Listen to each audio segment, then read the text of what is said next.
Hey guys, and welcome to my little tutorial today where I'm going to show you how I create my own custom thumbnails. I use a couple of websites that I'll just literally stick on the screen just here in a second. I literally get my thumbnails from two different websites. I'll link them also in the description. Wallpaper Access, and I'll also use Wallpaper Cave. I use Wallpaper Cave more often than the other one because they have quite a few a better variety of wallpapers that you can use. I tend to always try and stick to the 1920 by 1080p so that we can get a nice crisp image. As you can see, I think it's on this one. Yep, there we go.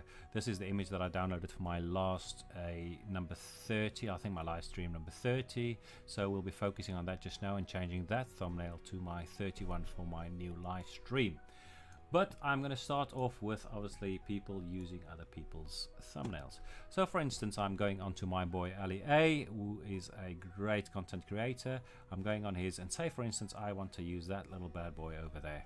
So I'm going to go and print screen this, and I'm going to go and stick it into my software that I use, which is called Photoshop. And guys, obviously Photoshop, I use Photoshop and Illustrator. These are paid software, so obviously if you want them you're gonna have to subscribe and pay for them. So for instance, that little guy over there, so I want to use that. I am now a new guy. I want to use that as my thumbnail, and I am going to try and cut that out and use it. Bam, there she is.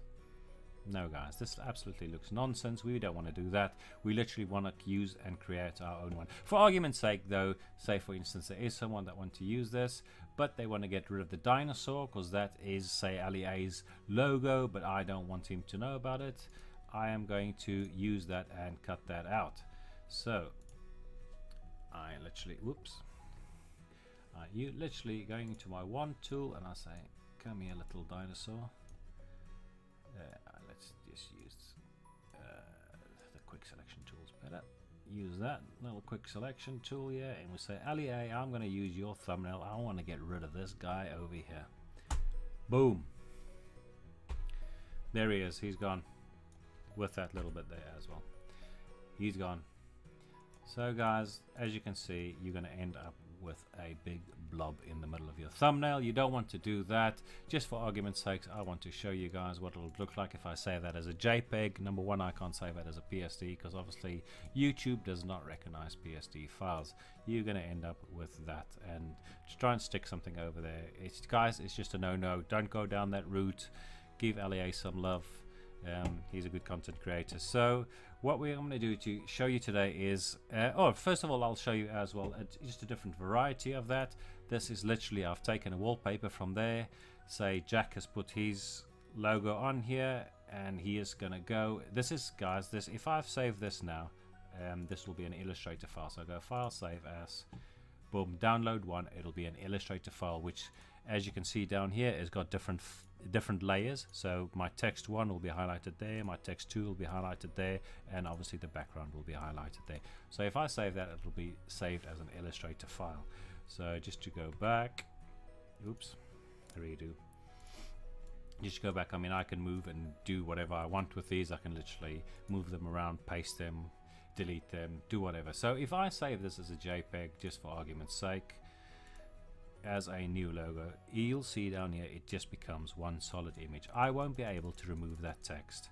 Now for those who do tend to just rip off other people's stuff, you're just going to end up in hot water, because literally, that's my that's that one that I currently use.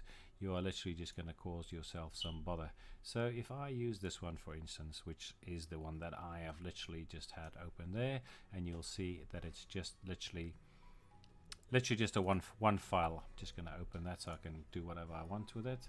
So again, I mean, as you can see, because I've saved it as a JPEG and as 300 dpi, it's relatively good quality.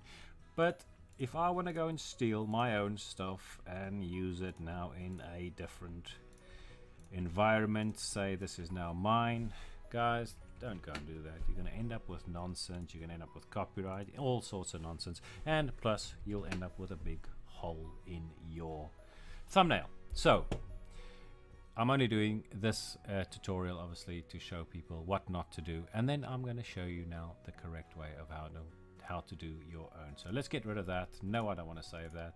I don't want Allier. Sorry, I do want Allier. You're a good man.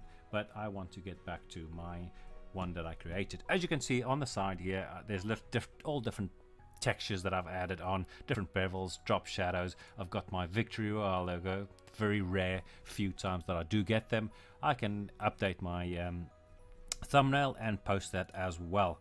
So what I'm going to do is I'm going to get down to showing you guys that my man is down here, and this is literally the wallpaper that I've used, highlighted and deselected. So this is the one that I want to replace it with for my new number 31 live stream. I think this is only a 1080 by 720, but it's still good enough resolution for what I want it for. So I'm going to literally go on here, I'm going to drag that, drop it, and there she goes. Photoshop has literally placed it where I want it. As you can see, if I take that away, the old one's there, the new one is there. So for argument's sake is I literally changed my old one and said custom Fortnite thumbnail. I'm going to actually use that one for this video, and literally all I did was just change the fonts, guys. For this one, that one is the one I want to use. The old one I am going to get rid of. Oops, not that one.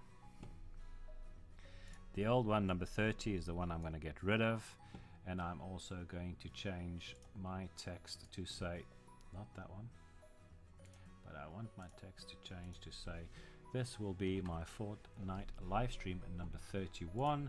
I go and save that as a PSD file. So if I save that as number 31, PSD file, save. As you'll see, I've already got it, so I'm not going to oversave on that. That's just so that I'm still going to be able to edit everything. As you've seen, I've just messed up all of that there. And then the main thing is to save it as a JPEG, which will be uploaded to YouTube. Obviously all my thumbnails are literally there. I've already created like 30 odd. This is number 31. I do them in batches of probably about 30, but for this argument's sake I've literally just done this one to show you guys today. So that's the one I have literally created. I'll be using that on my next live stream. These are all my wallpapers that I have downloaded, and obviously I'll be using for my next few thumbnails to use. There you can see I've always saved them as a JPEG, and I also do the PSD files, which means that I can edit them afterwards to suit my needs. So yeah, guys, that's just a little tutorial to show you guys of how I create my thumbnails. Definitely go check out the websites. There's definitely, I mean, there are loads of them, but I tend to like to use these two because they have good solid thumbnails that you can use, and there's quite a few. I mean, there's Save the World ones on there, and also obviously the ordinary battle royale. But like I said, guys, there's literally 1,000 of these. Go and use them. Different styles of Fortnite that you can use, the actual logos. If you're going to use something like that, make sure that they are PNG files, otherwise you'll have a big white block around it. PNG files will literally just mean you'll only see the black, and it's easy to import and paste on your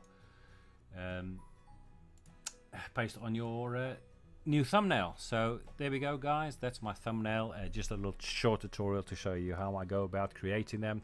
Just remember, Photoshop and Illustrator are not free. I suppose there are other softwares on the internet that you can use, but this is more conventional for me, and I have loads more functions with this, and obviously do the diffused glow and all of that around the characters to make sure that they look semi decent.